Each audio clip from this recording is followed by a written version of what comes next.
Provinsi Sumatera Barat terkenal sebagai salah satu destinasi wisata Indonesia.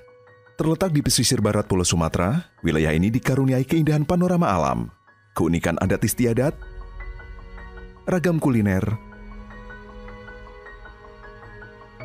kesenian, dan situs sejarah. Selain masyhur karena potensi wisatanya, wilayah ini juga merupakan wilayah yang kaya akan sejarah Islamnya yang kuat dan dianggap sebagai salah satu benteng Islam di Indonesia. Hampir 98% jumlah penduduk Sumatera Barat beragama Islam, sehingga tidaklah mengherankan nuansa Islam terlihat dari kehidupan sehari-hari warga di daerah ini. Dengan total 270 pesantren yang tersebar di berbagai wilayah, telah banyak tokoh dan cendekiawan Muslim nasional yang lahir dari tanah Sumatera Barat, baik laki-laki maupun perempuan. Salah satu pesantren yang menarik dan berlokasi di provinsi yang berbatasan langsung dengan Samudra Hindia ini adalah Pondok Pesantren Perguruan Diniyah Putri yang terletak di Padang Panjang. Ponpes Perguruan Diniyah Putri Padang Panjang merupakan pondok pesantren modern khusus putri yang didirikan oleh Ibunda Rahma El Yunusiah pada tanggal 1 November 1923 pada zaman pemerintahan Belanda di Indonesia. Beliau mendirikan pondok pesantren ini pada usia 23 tahun. Setelah mendapatkan inspirasi ketika mengikuti pendidikan Diniyah School yang didirikan oleh kakak kandungnya, Zainuddin Labe El Yunusi, di tahun 1915. Bagaimana sejarah berdirinya pondok pesantren ini? Perguruan Diniyah Putri Padang Panjang didirikan oleh Ibunda Rahmah El Yunusiah pada tanggal 1 November tahun 1923, saat beliau berusia 23 tahun. Beliau terinspirasi untuk membuka pendidikan Diniyah Putri khusus untuk putri setelah beliau mendapatkan pendidikan dari berbagai syekh-syekh besar di Minangkabau, termasuk kakak beliau, yaitu Zainuddin Labe El Yunusi dan juga ayahnya Buya Hamka. Dalam proses pendidikan itu, Bunda Rahmah merasakan bahwa sangat penting sekali kaum wanita itu mendapatkan pendidikan. Dan Bunda Rahmah memulai pendidikan di Diniyah Putri Padang Panjang tahun 1923 itu untuk tingkat sanawiyah, ya, tingkat sanawiyah dengan pendidikan harapannya akan mencetak para guru. Sampai saat ini Diniyah Putri telah mengelola pendidikan dari tingkat baby house, ya, ada playgroup, kemudian tingkat RA untuk anak 5-6 tahun atau TK, kemudian tingkat madrasah ibtidaiyah atau tingkat SD, tingkat madrasah sanawiyah, madrasah aliyah, dan sekolah tinggi ilmu tarbiyah dengan jumlah santri dan murid semuanya sekitar 1.200 orang, dan 10% di antara mereka adalah para penerima beasiswa untuk anak-anak yatim, duafa, dan anak-anak yang berprestasi. Pada masa perjuangan kemerdekaan Indonesia, Perguruan Diniyah Putri menjadi dapur umum bagi pejuang kemerdekaan. Para santri-santri juga dilibatkan menjadi tenaga palang merah untuk membantu para pejuang yang terluka di medan pertempuran. Setelah proklamasi kemerdekaan tanggal 17 Agustus 1945, Rahma El Yunusiah tercatat sebagai orang pertama yang mengibarkan bendera merah putih di depan asrama Diniyah Putri. Bendera yang dijahit dari hasil tenunan kain merah santri dan selendang santri berwarna putih.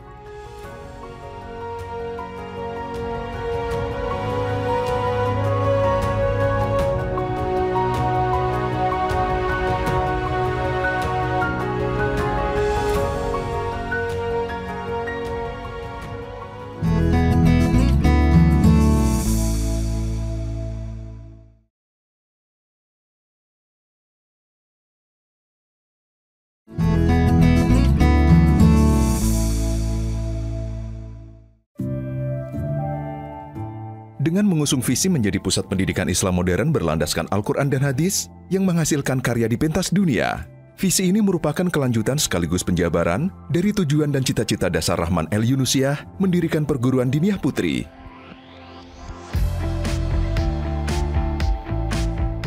Setelah studi komparatif di 28 negara, konsep dasar pendidikan yang digariskan oleh Rahma El Yunusiah kemudian diformulasikan ulang menjadi Kuba Kurikulum.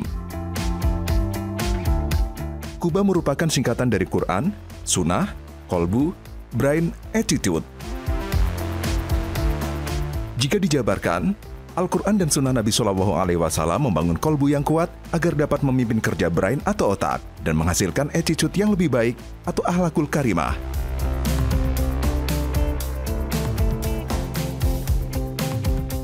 Kubah kurikulum diterapkan di semua unit pendidikan yang ada di perguruan diniyah putri, mulai dari tingkat PAUD,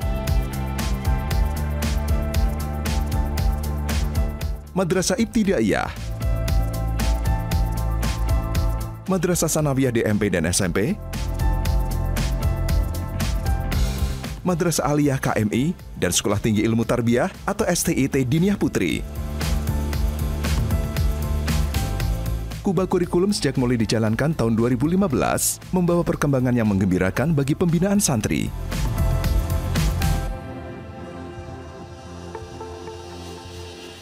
Dalam kurikulum Kubah tidak ada sistem ranking atau kelas unggul, sebab semua santri dilatih membangun keunggulan dirinya sesuai dengan minat dan bakatnya. Dengan konsep pendidikan sekolah ramah anak, para guru, ustadz, ustadzah mengembangkan seluruh potensi terbaik santri. Kubah kurikulum telah mengantarkan diniyah putri dan para santrinya mendapat berbagai penghargaan nasional, mulai dari literasi sampai sains teknologi. Saat ini Madrasah Aliyah KMI Diniyah Putri Padang Panjang merupakan satu-satunya perwakilan Sumatera Barat sebagai sekolah PSA nasional yang mewakili Indonesia dalam kompetisi tes siswa internasional. Tersedia 48 ekskul yang diasuh oleh praktisi profesional dan tersedia berbagai program untuk santri yang dipandu oleh sejumlah divisi otonom Diniyah Putri. Beberapa di antaranya adalah Diniyah Tahfizul Quran, Diniyah The Training Center, Diniyah Information Technology Center, Diniyah Arabic Center,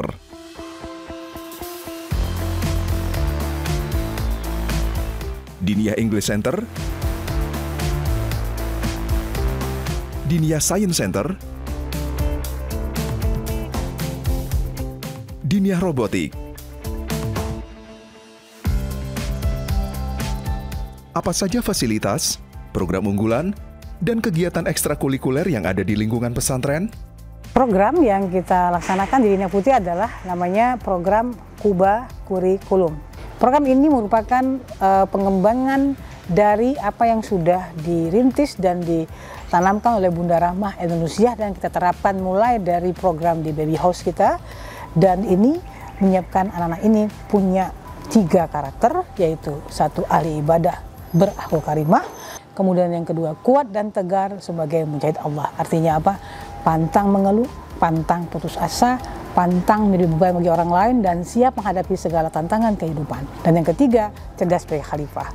Cerdas secara akademis, cerdas secara emosional, dan cerdas secara spiritual. Kemudian ada 48 ekskul di mana kita mengembangkan semua kemampuan santri untuk menjadi anak-anak yang terbaik di masa yang akan datang. Nah, seluruh kegiatan kita ini kita siapkan fasilitasnya, laboratoriumnya, kemudian kegiatan mereka untuk memasak, untuk sainsnya, untuk robotnya, itu kita siapkan sehingga anak-anak bisa mendapatkan pendidikan dan pengalaman dan menyiapkan diri mereka sebaik-baiknya. Secara keseluruhan, Kubah Kurikulum mensinergikan kemampuan menguasai Al-Quran, hadis, sekaligus sains dan teknologi.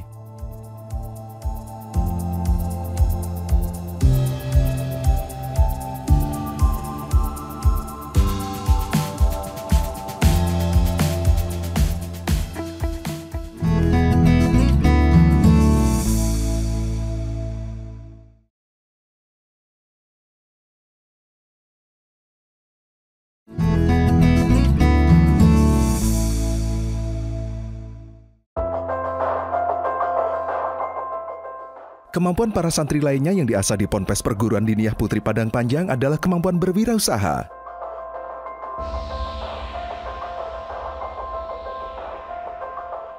Ini direalisasikan melalui pembelajaran berbasis proyek atau project-based learning, di mana setiap santri wajib membuat karya layak jual melalui proyek yang mereka hasilkan. Misalkan proyek literasi berupa buku atau novel, maka buku atau novel tersebut harus memiliki ISBN dan siap dipasarkan. Bagi santri yang membuat produk kuliner, maka harus sampai pada kemasan akhir dan siap jual.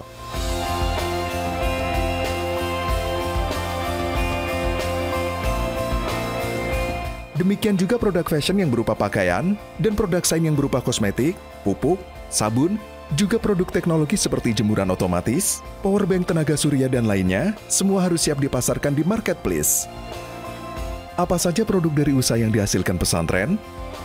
Apa yang kita keluar di sini memang masih kecil skalanya. Kita ada minimarket untuk menyediakan kebutuhan santri, kemudian juga ada laundry, kemudian juga ada wisma untuk penginapan orang tua santri dan tamu yang menginap. Juga kita ada kafe juga di belakang namanya Arfa Cafe, di mana pelayannya adalah robot, Sabai, dan Midun. Robot dan Sabai adalah karya dari santri Diniah Putri Padang Panjang. Nah, di samping itu juga kita memiliki usaha yang namanya Sabika, yaitu fashion. Ini adalah karya yang kita pasarkan di marketplace. Di samping itu juga di marketplace yang sekarang kita kembangkan juga memasarkan produk-produk santri, mulai dari karya santri, karya guru, dan juga karya masyarakat sekitar. Kita akan pasarkan di marketplace Diniah Putri Padang Panjang. Selain pengembangan kemampuan, perguruan Diniah Putri juga memiliki usaha Diniah Pilar Usaha atau DPU, dulunya bernama Diniah Enterprise atau DE. Saat ini Diniah Pilar Usaha mengelola beberapa unit bisnis di antaranya. 1. Minimarket Amanah.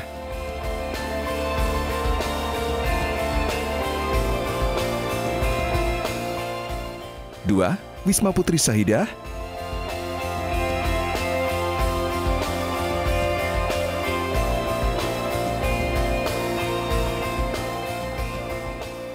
3. Laundry Baraka Zamzami.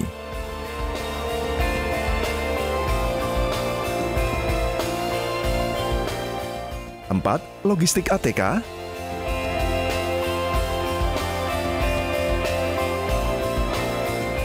5.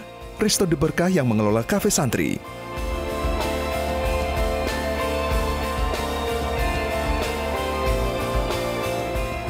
6. Produk fashion muslimah Sabika.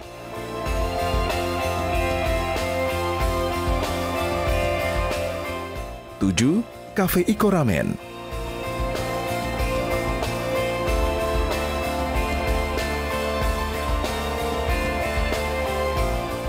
Sejauh ini, bagaimana perkembangan kegiatan usaha ini? Alhamdulillah kegiatan usaha kita berkembang ya. Laundry misalnya dulu pertama dibantu oleh Bank Indonesia pengadaan 2 mesin cuci dan sekarang berkembang menjadi 5 mesin cuci dan bisa melayani untuk laundry buat santri dan juga karyawan. Kemudian Sabika awalnya kita kembangkan tempat outletnya di dalam area Pondok Pesantren Diniah Putri Padang Panjang, dan sekarang alhamdulillah kita bisa sewa sebuah ruko, kemudian Sabika bisa membuka di sana outlet, dan tidak hanya itu, kita menyiapkan marketplace Sabika untuk bisa menjual online ke seluruh Indonesia bahkan ke negara tetangga. Perkembangan digitalisasi pesantren. Alhamdulillah Diniah usaha mengembangkan marketplace ya. Kita mendevelop marketplace sebagai tempat untuk mengembangkan kegiatan usaha secara digital. Jadi di sana kita menyiapkan berbagai bagian-bagian di mana tidak hanya memasarkan produk-produk yang di Sabika fashion, tapi juga produk-produk karya santri Diniah Putri Padang Panjang.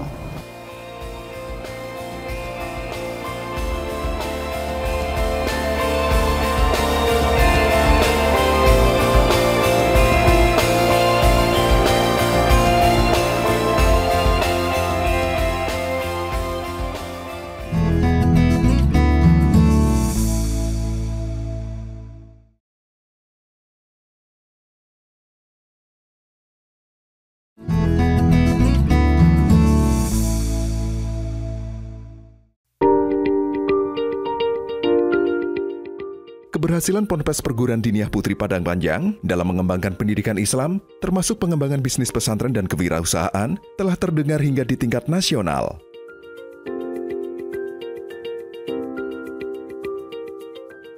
Hal tersebut tak pelak menarik perhatian banyak pihak.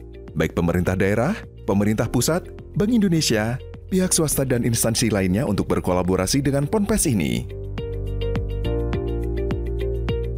Dukungan yang mengalir menjadi semangat dan motivasi bagi Ponpes Perguruan Diniyah Putri Padang Panjang untuk berkembang dan mewujudkan visi menjadi pusat pendidikan Islam modern berlandaskan Al-Quran dan Hadis yang menghasilkan karya di pentas dunia. Bagaimana dampak atau manfaat yang dirasakan oleh pesantren maupun masyarakat dari adanya kegiatan usaha ini? Alhamdulillah, masyarakat yang mensuplai makanan jadi ya sebagai konsinyasi di kantin di kafe kita, dan juga dulu sudah kita ikutkan pelatihan makanan halal ya, produk halal, sertifikasi halal juga ikut pelatihan. Ini mereka mendapatkan manfaat, mereka bagaimana mengelola makanan secara higienis dan sesuai dengan standar kehalalan secara syariat Islam. Kemudian tentu saja di samping masyarakat sekitar mendapatkan tambahan mungkin untuk income mereka, juga usaha ini menambah atau membuka lapangan pekerjaan yang menambah jumlah tenaga kerja, sehingga itu memberikan peluang kerja bagi masyarakat sekitar ya, dan menghasilkan manfaat. Digunakan untuk apa hasil dari usaha ini? Alhamdulillah, manfaat dari usaha yang kita kelola tentu saja bisa memberikan tambahan pendapatan, mendukung kegiatan operasional Pondok Diniyah Putri Padang Panjang. Kalau kita masih kecil, belum sebesar mungkin usaha-usaha dari pesantren lainnya yang sudah memiliki sampai 100 unit usaha ya, kita baru 7 unit usaha yang kita kembangkan saat ini. Laundry dari 2 mesin bantuan dari Bank Indonesia saat ini telah berkembang menjadi 5 mesin.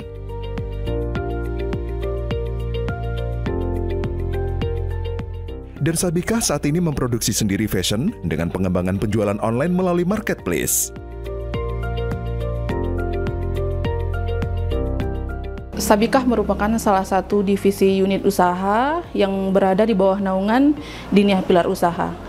Sabikah ini bergerak di bagian fashion muslimah, di mana seluruh perlengkapan pakaian muslim, khususnya untuk wanita, ada di sini, seperti main produk kita yaitu baju basiba, terus ada gamis, ada juga jilbab, ada fasmina, ada lilit, dan semua fashion muslimah khusus untuk perempuan kita insya Allah ada sedia di sini. Untuk perkembangan Sabikah sendiri alhamdulillah sangat baik. Jika sebelumnya kita hanya memproduksi baju sekolah saja, baju seragam, alhamdulillah sekarang kita sudah bisa produksi untuk brand sendiri dengan merek Sabikah. Selain itu, sebelumnya kita hanya punya 1 outlet di area Diniyah Putri, alhamdulillah sekarang kita sudah punya 1 outlet lagi yang berada di luar Diniyah Putri yang bisa diakses untuk umum. Pada saat sekarang Sabikah sedang mempersiapkan atau finalisasi untuk ke arah go online atau digitalisasi untuk mempromosikan semua produk-produk yang ada di Sabikah. Bagaimana rencana ke depan? Tentunya harapan kita ke depan, kita berharap unit-unit usaha Diniyah Putri bisa berkembang dengan lebih baik. Kalau Sabikah yang awalnya outletnya hanya dalam Pondok Diniyah Putri, sekarang kita buka outlet di luar, ya kita sewa ruko dan bisa berkembang. Jadi orang lebih mudah untuk mengakses produk-produk Sabikah. Juga kafe yang awalnya hanya di dalam untuk santri juga kita buka untuk masyarakat luar di luar. Dan kita berharap tentunya ke depan seperti minimarket juga bisa berkembang ya lebih besar, dan usaha yang kita kelola secara online mudah-mudahan semoga Allah mudahkan memberikan omset yang cukup baik dan mengembangkan potensi semua siapapun yang terlibat sebagai partner-partner usaha kita dalam bisnis online ini. Dan harapan ke depan semakin banyak berkembang usaha, semakin banyak kita bisa berbagi dan memberikan zakatnya.